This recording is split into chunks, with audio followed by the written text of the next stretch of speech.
Dito na tayo sa may MRT station. O, pababa talaga tayo sa sakayan ng train. Kasi talagang uwi na talaga yung katulong nyo. Kapag kasi yung katulong nyo, magkaroon niya ng air infection. Yung kahit na medyo okay na yung ano niya, yung tainga niya. Kasi okay naman talaga. Pero pag medyo maingay, hindi lang medyo, as in pag maingay talaga, tapos matagal ka nagstay sa mga maingay na mga ano, sasakit talaga yung ulo ng katulong mo. Kaya no choice tayo. Uwi tayong maaga, magpahinga tayo. Saka na lang tayo gagala ng ano, ng bongga. So, nag-aantay tayo ng ano, ng train papunta sa Outram na naman. Mabuti nga na lang is gumala lang ako sa malapit. So, pag gusto kong umuwi is ano lang talaga agad. So, makakarating tayo agad ng bahay. So, nandito na tayo sa may Outram Park. MRT station. Yung pabalik-balik ka na dito, pero parang maligaw ka pa kasi nga sasakit ng ulo mo, parang nawalan ka na ng ano, nawala ka na sa iyong pag-iisip. Kaya yun, hanap na naman ako ng hanap. Ay talaga, kapag sumakit talaga yung ulo ng katulong, yung asin talaga. So, kailangan natin mag-transfer mga katulong na naman sa Green Line papuntang Chungbaro. So, dahil nandito tayo ngayon sa may Outram Park.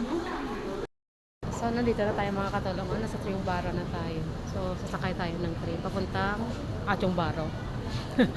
Papunta pa lang pala na tayo ng Chungbaro. Hindi pa pala tayo nang-aabot ng Chungbaro. Mahirap na talaga, oh. So, nandito na tayo.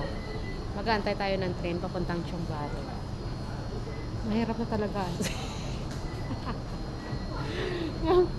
Yung parang talaga wala ka talaga sa sarili mo. Alam niyo yun, di ba? Sasakay na tayo.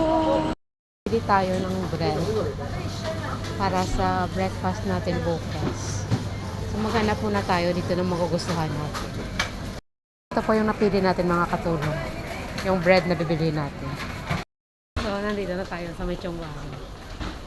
Pero bago tayo umuwi, bibili muna tayo ng ating makakain kasi wala tayong pagkain. So, maghahanap tayo dito. So, pagkatapos natin bumili ng tinapay, hahanap na naman tayo dito ng iba pa mga klaseng pagkain.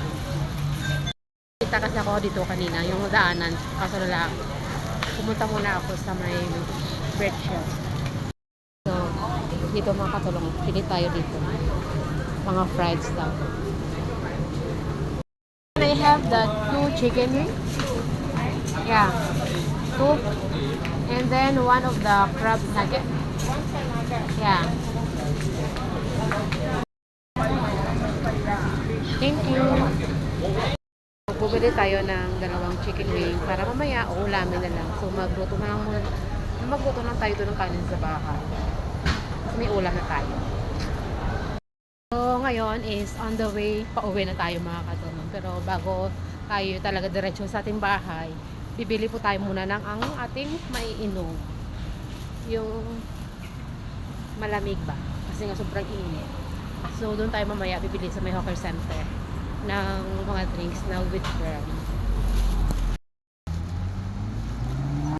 Tapos mga katulong, dumana po tayo sa may hawker center pero nag-change mind po yung katulong niyo. Hindi na tayo bibili ng drinks doon kasi nga mahaba yung pila. So since may ano naman tayo doon sa may bahay, may coconut water.